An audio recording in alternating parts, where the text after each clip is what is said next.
ফাতেমা, কি দিয়ে রান্না করতেছো তুমি আজকে? এই যে মাছ রান্না করবো, এই জন্য মাছ বের করে নিয়ে আসলাম। আমি তো বাড়িতে মাছ কিনে নাই ফাতেমা, তুমি মাছ কোথায় পেলে? তোমাকে তো বলাই হয়নি। এই মাছটা হচ্ছে বাড়ির পরে মাছ বেচতে আসছিল।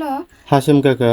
হ্যাঁ, সেখান থেকে হচ্ছে যে মিরকি মাছ নিছে। হ্যাঁ, তুমি মিরকি মাছ কিনেছো, টাকা কোথায় পেলে? টাকা দেয়নি, বাকি করে কিনেছি। অল্প অল্প করে দিলে সে শোধ যাবে। ছেলেটা আজকে অনেকদিন ধরেই করছে যে আম্মু মাছ কিনো না, মাছ কিনো না, শুধু ভাত রান্না করো। উস্তি ভর্তা করেছিলাম, তো উস্তি ভর্তা দিয়ে ভাত খাবে না, তিতা লাগে। আর বলছে মাছ কিনো না, কেন মাছ রান্না করতে পারো না? তো সেই কথা শুনে তখন মাছ আলা আসলো। তারপরে এই জন্য যে একটা মিল্কি মাছ নিছি, কাটি কাটি রাখছি, 4 পিস করে রাখিছি। এখন রান্না করব। ছেলেটাও আজকে মাছ দিয়ে ভাত খাবে, অনেক খুশি হবে মাছ দিয়ে ভাত দেখে। আসলে গরিব মানুষের জীবনটাই এরকম। বাচ্চাদের যে একটু ভালো খাবার খাওয়াবো সেরকমের পারি না।